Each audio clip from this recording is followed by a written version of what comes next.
नमस्कार प्रिय भक्तों, आप सभी का स्वागत है हमारी पावन भक्ति कथा में।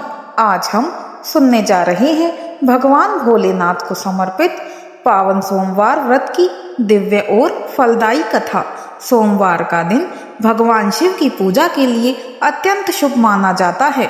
मान्यता है कि सच्चे मन से सोमवार व्रत रखने से और कथा सुनने से जीवन की सभी परेशानियां दूर होती हैं और मनोकामनाएं पूर्ण होती हैं। इस दिन भक्त भगवान शिव का जल अभिषेक करते हैं, व्रत रखते हैं और पूरे श्रद्धा भाव से उनकी आराधना करते हैं। कहा जाता है कथा को कभी भी अधूरा नहीं छोड़ना चाहिए। पूरी श्रद्धा और विश्वास से कथा सुनने से ही पूर्ण फल मिलता है।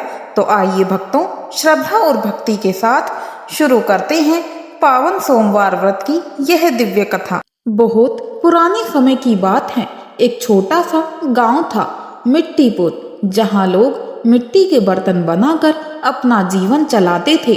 उसी गांव में रहता था एक शांत मेहनती कुम्हार जिसका नाम गोपाल था। गोपाल का जीवन साधारण था। सुबह नदी से मिट्टी लाना, दिन भर चाक घुमाना और शाम को छोटे से शिव चबूतरे पर दीपक जलाना। गांव के बीच एक पुराना पीपल का पेड़ था और उसके नीचे छोटा सा बिना छत का शिवलिंग रखा था। कोई बड़ा मंदिर नहीं था, बस मिट्टी का दिया, एक लोटा जल और ओम नमः शिवाय की धीमी आवाज। गोपाल हर सोमवार सबसे पहले एक नया घड़ा बनाता और उसे शिवलिंग के पास रख देता। लोग हंसते थे और कहते, भोलेनाथ घड़े का क्या करेंगे। एक सोमवार जब वह घड़ा चढ़ाकर वापस लौट रहा था, पीपल के नीचे एक अजनबी साधु बैठा हुआ था। लंबी जटाएं, राख से ढका हुआ शरीर और आंखों में अजीब सी चमक। साधु ने बिना देखे कहा, गोपाल, आज जो घड़ा चढ़ाया है वह अधूरा है। गोपाल चौंक गया क्योंकि उसने सच में घड़े की तली पूरी नहीं की थी। साधु बोला, अगर 3 सोमवार तू बिना रुके पूरे मन से घड़ा चढ़ाएगा तो तेरे जीवन का सबसे बड़ा बोझ मिट्टी की तरह टूट जाएगा। गोपाल ने कुछ नहीं पूछा, बस सिर झुका दिया। लेकिन उसे पता नहीं था कि अगले 3 सोमवार उसके जीवन में ऐसी घटनाएं लाने वाले हैं जो पूरे गांव का इतिहास बदल देंगी। पहले सोमवार की सुबह गांव मिट्टीपुर में हल्की ठंडी हवा चल रही थी। सूरज अभी पूरी तरह से निकला भी नहीं था, लेकिन गोपाल अपनी कुटिया के बाहर पहले से ही चाक के सामने बैठा था। आज उसका मन अलग था क्योंकि साधु की बात उसके कानों में गूंज रही थी। 3 सोमवार बिना रुके पूरे मन से उसने मिट्टी उठाई। नदी की नमी अभी भी उसमें थी। उसने आंखें बंद की और धीरे से बोला, ओम नमः शिवाय। चाक घूमने लगा, मिट्टी उसके हाथों में आकार लेने लगी।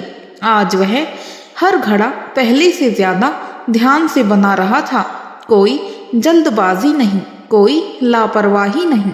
लेकिन जैसे ही पहला घड़ा पूरा होने वाला था, अचानक चाक की धुरी जोर से चरमराई और पूरा चाक टूटकर गिर पड़ा। मिट्टी बिखर गई, घड़ा अधूरा रह गया। गोपाल कुछ पल चुप बैठा रहा। गांव वाले पास आ गए। किसी ने कहा, आज मत बनाओ, सोमवार खराब है। किसी ने हंसकर कहा, साधु की बातों में आ गया। लेकिन गोपाल ने कोई जवाब नहीं दिया। वह उठा, पुराने लकड़ी के टुकड़े लाया, रस्सी से बांधा और टूटा हुआ चाक धीरे धीरे फिर खड़ा कर दिया। दोपहर तक उसके हाथ छिल गए, पसीना मिट्टी में मिल गया, लेकिन वह रुका नहीं। सूरज ढलने लगा और आखिरकार एक सुंदर, मजबूत, पूरी तरह संतुलित घड़ा तैयार हो गया। गोपाल ने उसे दोनों हाथों से उठाया, पीपल के नीचे शिवलिंग के पास गया। आज वहां कोई नहीं था, बस हवा और पत्तों की आवाज थी। उसने घड़ा रखा, जल चढ़ाया और लंबा प्रणाम किया। जैसे ही उसने आंखें बंद की, उसे लगा किसी ने उसके कंधे पर हल्का हाथ रखा है। उसने पीछे मुड़कर देखा, लेकिन कोई नहीं था। लेकिन घड़े के अंदर से पानी की हल्की आवाज आ रही थी, जबकि उसमें पानी डाला ही नहीं था। गोपाल कुछ समझ नहीं पाया, लेकिन उसके मन में अजीब सी शांति उतर गई थी। उसी रात गांव में अचानक एक पुरानी बीमारी से पीड़ित बुजुर्ग, जो महीनों से उठ नहीं पा रहा था, पहली बार उसने अपने पैरों पर खड़ा हो गया और उसने सबसे पहला नाम लिया गोपाल। गांव वाले हैरान थे, लेकिन गोपाल को याद था आज पहला सोमवार पूरा हुआ था और अभी 2 सोमवार बाकी थे। उसे नहीं पता था कि अगला सोमवार उसके जीवन का सबसे कठिन इम्तिहान बनने वाला है। पहले सोमवार के बाद गांव मिट्टीपुर में गोपाल की चर्चा होने लगी थी। लोग धीरे धीरे उसके चढ़ाए घड़े की बात करने लगे, लेकिन गोपाल के लिए सब कुछ पहले जैसा ही था। सुबह मिट्टी, दिन भर चाक और शाम को शिवलिंग के पास दिया। लेकिन दूसरे सोमवार से एक दिन पहले उसके जीवन में अचानक एक बड़ा संकट आ गया। गोपाल की बूढ़ी माँ, जो कई वर्षों से उसके साथ रहती थी, अचानक तेज बुखार से कांपने लगी। गांव में कोई वैद्य भी नहीं था और पास का नगर 3 कोस दूर था, कठिन रास्तों से भरा हुआ। रात भर गोपाल माँ के पास बैठा रहा, माथे पर पानी रखता, मंत्र जपता और बार बार शिवलिंग की ओर देखता। सुबह होने तक माँ की हालत और खराब हो गई। गांव वालों ने कहा, आज घड़ा छोड़ दे, पहले माँ को बचा। गोपाल का मन टूट गया। वचन याद था, लेकिन माँ भी उसका संसार थी। वह शिवलिंग के पास गया, आंखों में आंसू लिए और बोला, भोलेनाथ, मैं क्या करूं? हवा एकदम शांत हो गई, पीपल के पत्ते रुक गए और तभी उसी अजनबी साधु की आवाज पीछे से आई, वचन संकट में ही परखा जाता है। गोपाल मुड़ा और उसने देखा, लेकिन साधु कहीं भी नहीं था। उसने गहरी सांसें ली, माँ के पास गया और उनके चरण छुए और बोला, माँ जल्दी लौटूंगा। माँ ने कमजोर हाथ उठाया और सिर्फ एक शब्द कहा, जा गोपाल। गोपाल का दिल भारी था, लेकिन उसने चाक घुमाया। आज मिट्टी बार बार बिगड़ रही थी, घड़ा बनता और फिर टूट जाता। हाथ कांप रहे थे, आंखें नम थी, लेकिन दोपहर के बाद आखिरकार एक मजबूत घड़ा तैयार हो गया। वह घड़ा लेकर शिवलिंग के पास पहुंचा। जैसे ही उसने जल चढ़ाया, आकाश में अचानक बादल घिर गए। तेज हवा और घड़े के अंदर से हल्की सी सुगंध उठने लगी। गोपाल घबराया, लेकिन उसने प्रणाम किया और दौड़कर घर की ओर भागा। जब वह कुटिया में पहुंचा, उसकी माँ, जो सुबह तक बेहोश थी, दरवाजे पर बैठी थी और मुस्कुरा रही थी। बुखार अब पूरी तरह गायब हो चुका था। माँ ने कहा, आज कोई जटाधारी साधु आया था, माथे पर जल लगाया और बोला, तुम्हारा बेटा वचन निभा रहा है। गोपाल के शरीर में सिरहन दौड़ गई। दूसरा सोमवार पूरा हो चुका था, लेकिन अब बचा था आखिरी सोमवार। दूसरे सोमवार के बाद गांव मिट्टीपुर में अजीब सी शांति फैल गई। लोग गोपाल को नए नजरिए से देखने लगे थे, लेकिन गोपाल के मन में अब सिर्फ एक ही बात थी, तीसरा सोमवार, आखिरी वचन। दिन बीतते गए और आखिरकार वह सुबह आ गई। तीसरे सोमवार की भोर। आकाश हल्का लाल था, हवा बिल्कुल स्थिर थी, जैसे पूरा गांव किसी अनजाने इंतजार में हो। गोपाल ने नदी से मिट्टी लाई। आज वह पहले से ज्यादा शांत था, ना ही डर और ना ही जल्दबाजी। उसने चाक पर मिट्टी रखी, आंखें बंद की और धीरे स्वर में कहा, ओम नमः शिवाय। चाक घूमने लगा, मिट्टी उसके हाथों में धीरे धीरे एक सुंदर घड़े का रूप लेने लगी। लेकिन तभी अचानक तेज धूल भरी आंधी उठी, आसमान काला हो गया, रेत उड़ने लगी और चाक के पास रखी हुई सारी मिट्टी बिखर गई। गांव वाले चिल्लाए, आज मत बना, अशुभ है। लेकिन गोपाल नहीं रुका। आंखों में धूल, हाथों में दर्द, फिर भी वह चाक घुमाता रहा। धीरे धीरे आंधी और तेज हो गई, छप्पर उड़ने लगे, पेड़ झुक गए। ऐसा लगा जैसे कोई अदृश्य शक्ति उसे रोकने की कोशिश कर रही हो। लेकिन गोपाल बस एक ही मंत्र जप रहा था, हर हर महादेव। घंटों की मेहनत के बाद आखिरकार एक विशाल, अब तक का सबसे सुंदर, सबसे संतुलित घड़ा तैयार हो गया। जैसे ही उसने घड़े को उठाया, आंधी अचानक रुक गई, आसमान साफ हो गया, सूरज की किरणें घड़े पर पड़ी। गोपाल ने घड़ा शिवलिंग के पास रखा। आज उसका मन बिल्कुल खाली था, ना इच्छा ना ही डर। जैसे ही उसने शिवलिंग पर जल चढ़ाया, शिवलिंग के पास रखा दीपक अपने आप जल उठा और हवा में भस्म की हल्की सुगंध फैल गई। गोपाल ने आंखें खोली।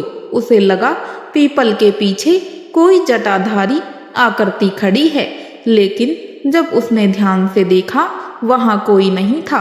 तीसरा सोमवार पूरा हो चुका था, लेकिन अब असली वचन पूरा होने वाला था, क्योंकि उसी रात गोपाल को एक ऐसा सपना आने वाला था जो उसके जन्म का रहस्य खोल देगा। तीसरा सोमवार पूरा होने के बाद उस रात मिट्टीपुर गांव में गहरी शांति थी।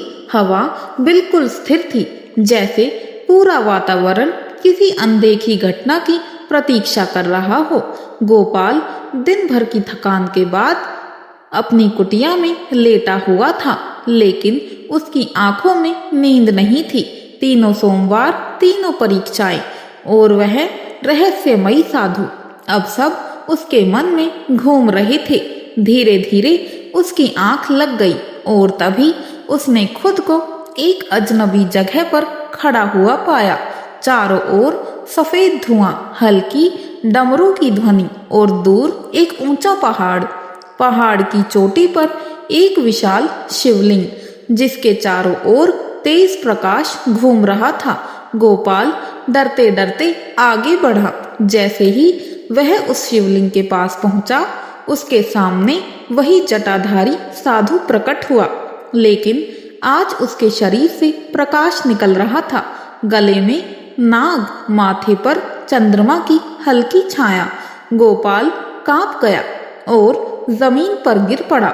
साधु की आवाज गूंजी, गोपाल तू सिर्फ कुम्हार नहीं, तो उस परिवार की आखिरी संतान है जिसने पीढ़ियों तक बिना मंदिर के मिट्टी से शिव की सेवा की।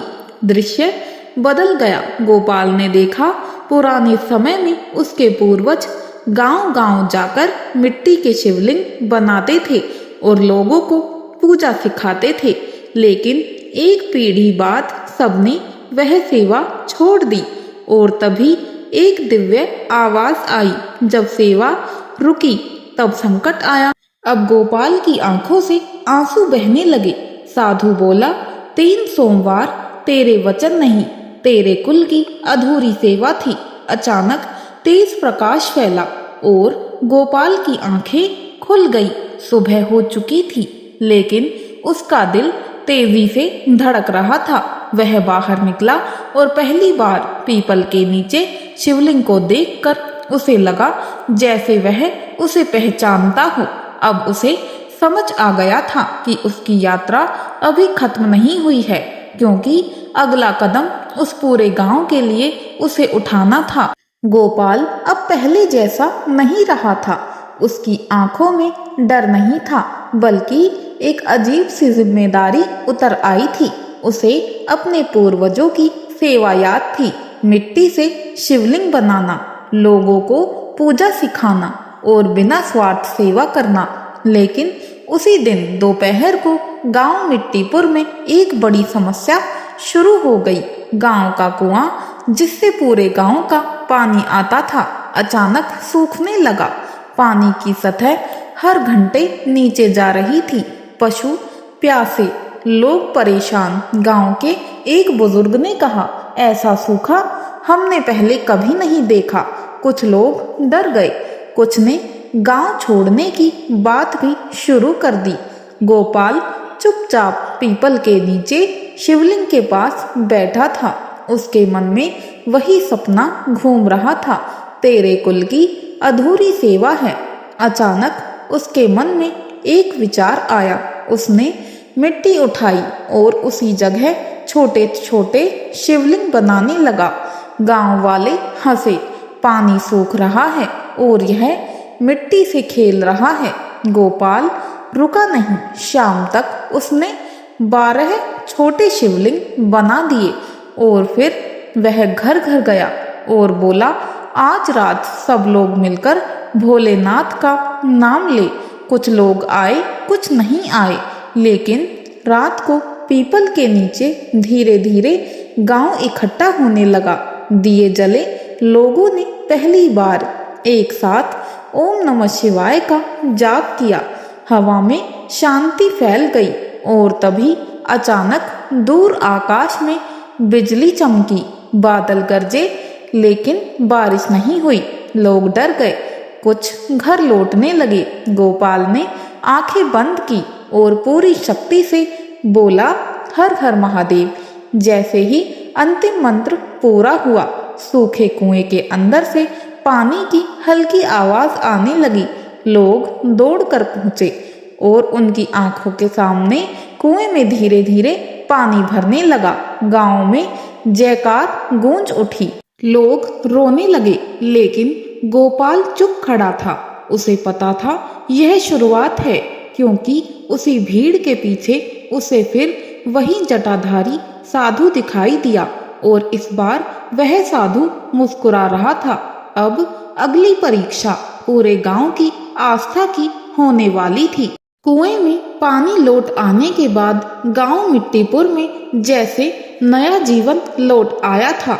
लोग गोपाल को अब सिर्फ कुम्हार नहीं बल्कि भोलेनाथ का दूत मानने लगे थे। लेकिन गोपाल के मन में अभी भी शांति नहीं थी, क्योंकि उसे हर जगह वही जटाधारी साधु दिखाई दे रहा था।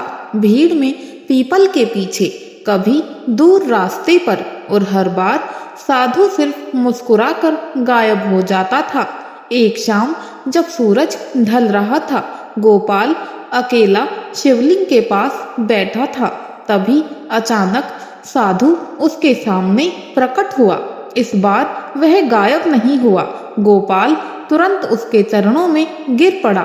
साधु ने कहा, गोपाल, अब आखिरी परीक्षा तेरी नहीं, पूरे गांव की है। इतना कहकर उसने आकाश की ओर इशारा किया। दूर पहाड़ियों की तरफ काले बादल घिरने लगे, तेज हवा चली और बिजली चमकने लगी। साधु बोला, आज रात भय आएगा, भ्रम आएगा और लोग अपनी आस्था खो देंगे। अगर गांव डर के आगे झुक गया तो सब कुछ फिर सूख जाएगा। यह कहकर साधु अचानक गायब हो गया। रात होते होते भयानक तूफान शुरू हो गया। पेड़ टूटने लगे, छप्पर उड़ने लगे और गांव के लोग डरकर घर छोड़कर भागने लगे। कुछ लोग बोले, यह सब गोपाल की वजह से हुआ है। गांव में अफरा तफरी मच गई। गोपाल शिवलिंग के सामने खड़ा था। उसने जोर से पुकारा, डरो मत, भोलेनाथ हमारे साथ है। लेकिन लोग नहीं रुके। तभी गोपाल ने मिट्टी उठाई और तूफान के बीच एक विशाल शिवलिंग बनाना शुरू कर दिया। हवा, बारिश, बिजली सब उसके ऊपर गिर रही थी, लेकिन वह लगातार मंत्र जाप कर रहा था। ओम नमः शिवाय का जाप करते करते धीरे धीरे कुछ लोग लौटे, फिर और लोग, और देखते ही देखते पूरा गांव तूफान के बीच एक साथ मंत्र जपने लगा। जैसे ही अंतिम मंत्र पूरा हुआ, आकाश में तेज प्रकाश फैल गया। तूफान अचानक रुक गया और पूरे गांव में भस्म की दिव्य सुगंध फैल गई। लोगों ने देखा शिवलिंग के पीछे एक विशाल छाया खड़ी है, जटाधारी, त्रिशूलधारी और माथे पर चंद्रमा। सभी लोग जमीन पर गिर पड़े। अब अगला क्षण गांव के तूफान के अचानक रुकते ही पूरा गांव स्तब्ध खड़ा था। आकाश में फैला दिव्य प्रकाश धीरे धीरे शिवलिंग के पीछे इकट्ठा होने लगा। लोगों की सांसें थम गई और उसी प्रकाश के बीच वही जटाधारी साधु प्रकट हुआ। लेकिन इस बार वह साधु नहीं था। उसके सिर पर अर्धचंद्र, जटाओं से गंगा की धारा, गले में सर्प और हाथ में त्रिशूल। पूरा गांव एक साथ चिल्लाया, हर हर महादेव। लोग जमीन पर गिर पड़े। कुछ लोग रोने लगे, कुछ हाथ जोड़कर कांपने लगे। गोपाल आंखों में आंसू लिए महादेव के चरणों में गिर पड़ा। महादेव की गूंजती हुई आवाज आई, गोपाल, तूने वचन निभाया है, अपने कुल की सेवा पूरी की है और पूरे गांव को आस्था का मार्ग दिखाया है। उन्होंने गांव वालों की ओर देखा। जब तक तुम सब एकता और विश्वास से मेरा नाम लेते रहोगे, तुम्हारे गांव में कभी संकट नहीं आएगा। इतना कहकर महादेव ने त्रिशूल से जमीन को स्पर्श किया।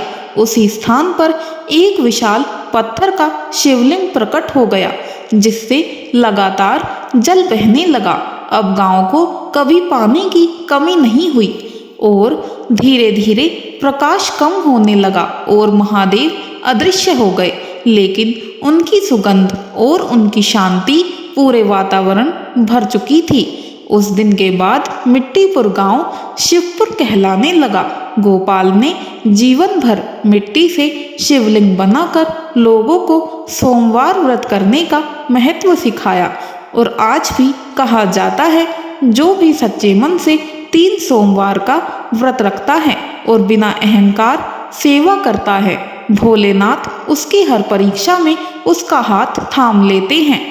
तो भक्तों, इस प्रकार भगवान शिव की यह पावन सोमवार व्रत कथा यहीं पूर्ण होती है।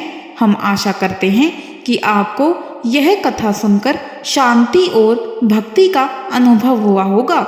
भगवान भोलेनाथ आप सभी के जीवन में सुख, शांति और समृद्धि बनाए रखे। अगर आपको हमारी यह कथा पसंद आई हो तो वीडियो को लाइक ज़रूर करें और अपने परिवार और दोस्तों के साथ शेयर करें, ताकि ज़्यादा से ज़्यादा लोग भक्ति से जुड़ सके।